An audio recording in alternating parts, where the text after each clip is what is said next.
नमस्कार, स्वागत है आप सभी का आपके अपने YouTube channel Vidya Bharati maths पर। आज के इस वीडियो में हम सामान्य ज्ञान के 20 अति महत्वपूर्ण प्रश्नों के भाग नंबर 6 को देखने वाले हैं। तो चलिए वीडियो को शुरू करते हैं। वीडियो को शुरू करने से पहले आपको बता दूं कि इस वीडियो में 20 क्वेश्चन है। आपको वीडियो के साथ साथ अपने क्वेश्चन के आंसर लगाना है और बाद में आप अपनी तैयारी का आकलन स्वयं भी कर सकते हैं और कमेंट करके बता दें कि आपका स्कोर 20 में से कितना रहा है, ताकि आपकी तैयारी अच्छी तरीके से और चल सके। तो चलिए इस वीडियो को हम शुरू करते हैं। बढ़ते हैं पहला प्रश्न की तरफ।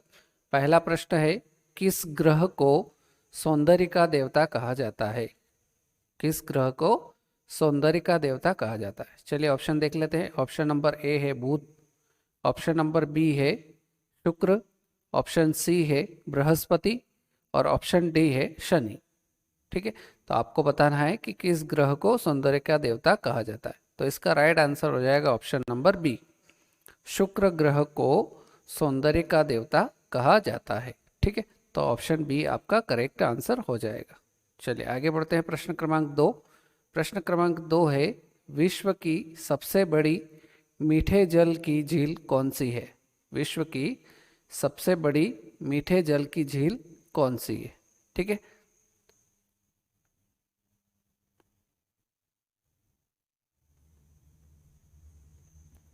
चलिए इसके ऑप्शन देख लेते हैं। ऑप्शन नंबर ए है विक्टोरिया झील, ऑप्शन बी है बेकाल, ऑप्शन सी है सुपीरियर, ऑप्शन डी है मिशिगन।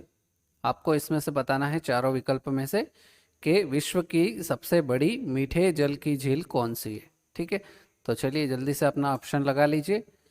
तो इसका राइट आंसर हो जाएगा ऑप्शन नंबर सी, विश्व की सबसे बड़ी मीठे जल की झील जो है वो सुपीरियर झील है। ठीक है, चलिए आगे बढ़ते हैं प्रश्न क्रमांक 3 की तरफ। प्रश्न क्रमांक 3 है, भारत का संविधान भारत को कैसे वर्णित करता है? भारत का संविधान भारत को कैसे वर्णित करता है? चलिए ऑप्शन देखते हैं। ऑप्शन अ है राज्यमंडल के रूप में, ऑप्शन ब है राज्यों का संघ के रूप में, ऑप्शन सी है महासंघ के रूप में, ऑप्शन डी है इनमें से कोई नहीं। ठीक है, तो आपको बताना है कि भारत का संविधान भारत को कैसे वर्णित करता है। ठीक है, तो इस प्रश्न का राइट आंसर हो जाएगा ऑप्शन नंबर बी, भारत का संविधान भारत को राज्यों का संघ के रूप में वर्णित करता है। ठीक है, तो इसका राइट आंसर क्या हो जाएगा? राज्यों का संघ। चलिए आगे बढ़ते हैं प्रश्न क्रमांक 4 की तरफ। प्रश्न क्रमांक 4 है, 2.5 दिन का झोपड़ा का निर्माण किसने करवाया था? ठीक है, एक झोपड़ा है ये 2.5 दिन का, इसके नाम से प्रसिद्ध है ये।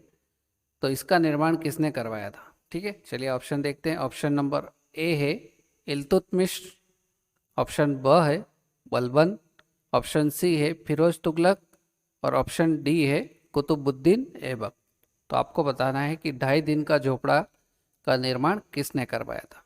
ठीक है, तो इसका राइट आंसर हो जाएगा option number D, Qutubuddin Aibak ने 2.5 दिन के झोपड़े का निर्माण अजमेर में है ये, उसने करवाया था, कुतुबुद्दीन ऐबक ने। ठीक है, आपसे कभी ये पूछ ले कि 2.5 दिन का झोपड़ा कहाँ है, तो अजमेर में है ये। ठीक है, चलिए आगे बढ़ते हैं प्रश्न क्रमांक 5 की तरफ।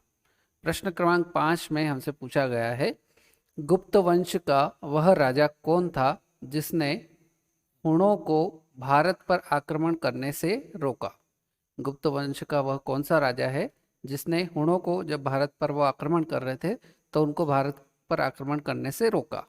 चलिए ऑप्शन देखते हैं। ऑप्शन नंबर ए है कुमारगुप्त, ऑप्शन बी है समुद्रगुप्त, ऑप्शन सी है स्कंदगुप्त और ऑप्शन डी है चंद्रगुप्त। तो आपको इनमें से बताना है कि वह कौन सा राजा था जिसने हुणों को भारत पर आक्रमण करने से रोका था। चलिए जल्दी से अपना आंसर लगा लीजिए। तो इसका राइट आंसर हो जाएगा ऑप्शन नंबर सी, स्कंदगुप्त जो था वो वह राजा था जिसने हुणों को भारत पर आक्रमण करने से रोका था। ठीक है, बहुत ही आईएमपी क्वेश्चन है ये, लगभग 5 से 6 परीक्षाओं में बार बार पूछा गया है। ठीक है, इसीलिए इस प्रश्न को मैंने इसमें सम्मिलित किया है। चलिए आगे बढ़ते हैं प्रश्न क्रमांक 6 की तरफ। प्रश्न क्रमांक 6 है, कौटिल्य या चाणक्य किसका प्रधानमंत्री था? कौटिल्य, चाणक्य किसका प्रधानमंत्री था? ठीक है, ये दोनों एक ही नाम है या अथवा, है ना।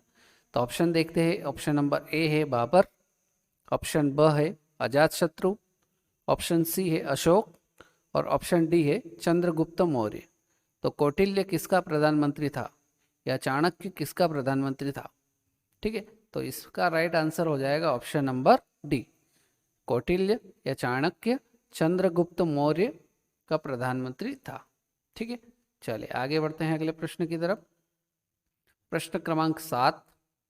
प्रश्न क्रमांक 7 में हमसे पूछा गया है, गायत्री मंत्र की रचना किसने की थी?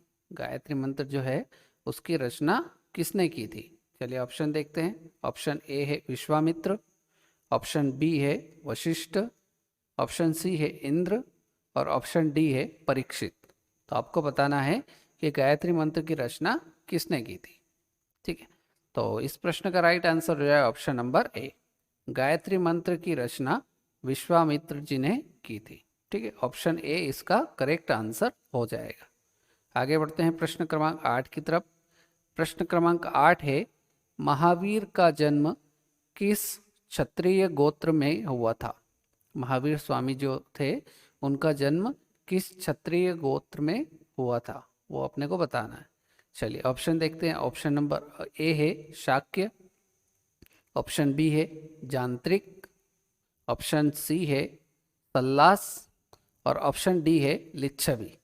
ठीक है, तो आपको बताना है कि महावीर का जन्म किस क्षत्रिय गोत्र में हुआ था। तो इस प्रश्न का राइट आंसर हो जाएगा ऑप्शन नंबर बी, जांत्रिक गोत्र में महावीर का जन्म हुआ था। ठीक है, चलिए आगे बढ़ते हैं। प्रश्न क्रमांक 9। प्रश्न क्रमांक 9 है, कृष्णदेव राय किसके समकालीन थे? कृष्णदेव राय किसके समकालीन थे? ऑप्शन ए है शेरशाह, ऑप्शन बी है हुमायूं, ऑप्शन सी है बाबर और ऑप्शन डी है अकबर। ठीक है, तो आपको बताना है कि कृष्णदेव राय किसके समकालीन थे। तो इसका राइट आंसर हो जाएगा ऑप्शन नंबर सी, बाबर के समकालीन थे। ठीक है, तो इसका राइट आंसर हो जाएगा ऑप्शन नंबर सी। आगे बढ़ते हैं प्रश्न क्रमांक 10 की तरफ।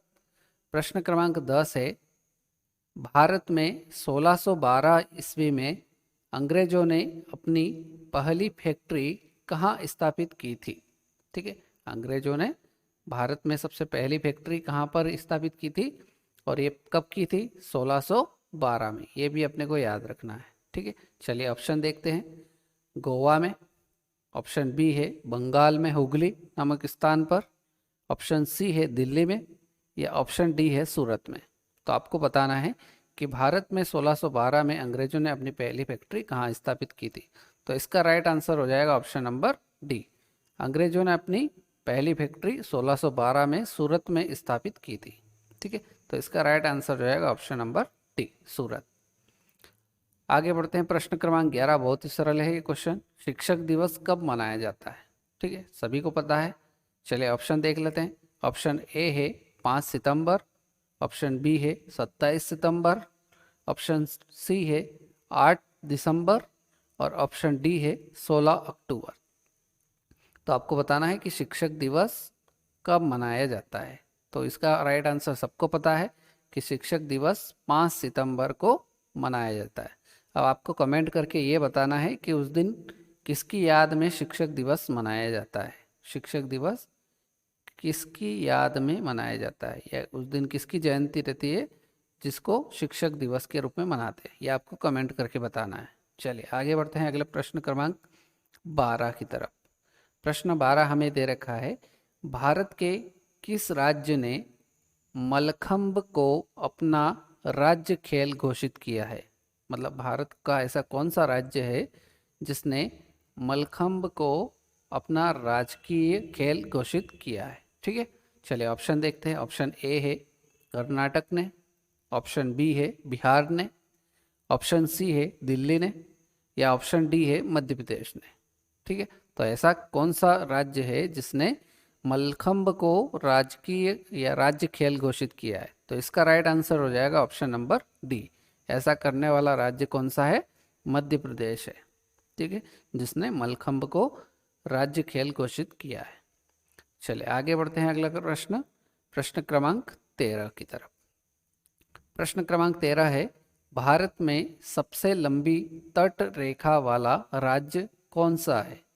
भारत में सबसे लंबी तट रेखा वाला राज्य कौन सा है? ऑप्शन ए है गुजरात, ऑप्शन बी है असम, ऑप्शन सी है केरल और ऑप्शन डी है पश्चिम बंगाल। ठीक है, तो आपको इन चारों ऑप्शन में से बताना है कि भारत का ऐसा कौन सा राज्य है जिसकी तट रेखा जो है वो सीमा सबसे लंबी है। ठीक है, चलिए आपको अपना आंसर लगाना है। तो इसका राइट आंसर हो जाएगा, भारत में सबसे लंबी तट रेखा वाला राज्य गुजरात है। ऑप्शन नंबर ए इसका करेक्ट आंसर हो जाएगा। ठीक है, चलिए अगले प्रश्न क्रमांक 14 की तरफ बढ़ते हैं। प्रश्न क्रमांक 14 है, देशांतरों की संख्या कितनी है? ठीक है, देशांतरों की कुल संख्या कितनी है? ऑप्शन ए है 24, ऑप्शन बी है 90, ऑप्शन सी है 180 और ऑप्शन डी है 360। तो आपको इसमें क्या बताना है कि देशांतरों की संख्या कितनी है। ठीक है, तो इसका राइट आंसर हो जाएगा ऑप्शन नंबर डी। देशांतरों की कुल संख्या 360 है। ऑप्शन नंबर डी इसका करेक्ट आंसर हो जाएगा। अगला प्रश्न क्रमांक 15। प्रश्न क्रमांक 15 है, वर्गीज कुरियन किससे संबंधित है? ठीक है, वर्गीज कुरियन किससे संबंधित है? ऑप्शन देखते हैं। ऑप्शन ए है श्वेत क्रांति से, ऑप्शन बी है हरित क्रांति से, ऑप्शन सी है नीली क्रांति से और ऑप्शन डी है पीत क्रांति से। ठीक है, तो आपको बताना है कि वर्गीज कुरियन किससे संबंधित है। तो इसका राइट आंसर हो जाएगा option number A, Verghese Kurien श्वेत क्रांति से संबंधित है। ठीक है, ऑप्शन ए इसका करेक्ट आंसर हो जाएगा। अगला प्रश्न क्रमांक 16। प्रश्न क्रमांक 16 है, भारत में प्रथम आम चुनाव किस वर्ष किए गए थे? भारत में प्रथम आम चुनाव कौन से वर्ष में हुए थे, ये अपने को बताना है। ऑप्शन ए है 1947-48 में, ऑप्शन बी है 1948-49 में, ऑप्शन सी है 1950-51 में या ऑप्शन डी है 1951-52 में। ठीक है, तो आपको बताना है कि भारत में प्रथम आम चुनाव किस वर्ष किए गए थे। तो इस प्रश्न का राइट आंसर हो जाएगा ऑप्शन नंबर डी, भारत में 1951-52 में प्रथम बार आम चुनाव हुए थे। ठीक है, तो ऑप्शन डी इसका करेक्ट आंसर हो जाएगा। ठीक है, ये अपने को याद रखना है, ये सारे आईएमपी क्वेश्चन है। ठीक है, आगे बढ़ते हैं प्रश्न क्रमांक 17 की तरफ। प्रश्न क्रमांक 17 है, भारत का राष्ट्रीय पंचांग किस संवत पर आधारित है? भारत का जो राष्ट्रीय पंचांग है वो किस संवत पर आधारित है? ऑप्शन देखते हैं। ऑप्शन ए है विक्रम संवत पर, ऑप्शन बी है शक संवत पर, ऑप्शन सी है कली संवत पर और ऑप्शन डी है इनमें से कोई नहीं। ठीक है, तो आपको इसका आंसर लगाना है कि भारत का राष्ट्रीय पंचांग किस संवत पर आधारित है। आपने लगा लिया होगा, तो इसका राइट आंसर हो जाएगा ऑप्शन नंबर बी, शक संवत के ऊपर हमारा राष्ट्रीय पंचांग आधारित है। ठीक है, ऑप्शन बी इसका करेक्ट आंसर हो जाएगा। आगे बढ़ते हैं प्रश्न क्रमांक 18। प्रश्न 18 में हमसे पूछा गया है, सुभाष चंद्र बोस ने सिंगापुर में दिल्ली चलो का नारा किस वर्ष दिया था? ठीक है, दिल्ली चलो का नारा कहाँ से दिया था? सिंगापुर में। किसने दिया था? तो ये भी पता चल गया, यहाँ से 3 क्वेश्चन बन गए। तो सुभाष चंद्र बोस ने सिंगापुर में दिल्ली चलो का नारा किस वर्ष दिया था? ऑप्शन ए है 1943 में, ऑप्शन बी है 1942 में, ऑप्शन सी है 1944 में और ऑप्शन डी है 1945 में। तो आपको बताना है कि दिल्ली चलो का नारा सुभाष चंद्र बोस ने सिंगापुर में किस वर्ष दिया था। तो इसका राइट आंसर हो जाएगा ऑप्शन नंबर ए, 1943 में सुभाष चंद्र बोस ने सिंगापुर में दिल्ली चलो का नारा दिया था। ठीक है। चलिए प्रश्न क्रमांक 19, भारतीय राष्ट्रीय कांग्रेस की सबसे पहली महिला अध्यक्ष कौन थी? मोस्ट आईएमपी क्वेश्चन है, मोस्ट आईएमपी। ठीक है, कम से कम 7 से 8 परीक्षाओं में पूछा गया है बार बार। ठीक है, तो इसको अच्छे से समझ लेना। चलिए देखते हैं, भारतीय राष्ट्रीय कांग्रेस की सबसे पहली महिला अध्यक्ष कौन थी। ऑप्शन देखते हैं। ऑप्शन नंबर ए है सरोजनी नायडू, ऑप्शन बी है विजय लक्ष्मी पंडित, ऑप्शन सी है एनी बेसेंट, और ऑप्शन डी है भिकाजी कामा।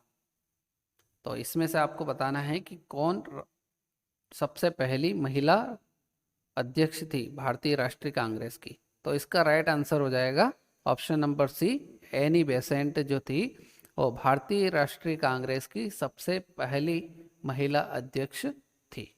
ठीक है, ये अपने को याद रखना है, भूलना नहीं है। ठीक है, बहुत महत्वपूर्ण क्वेश्चन है।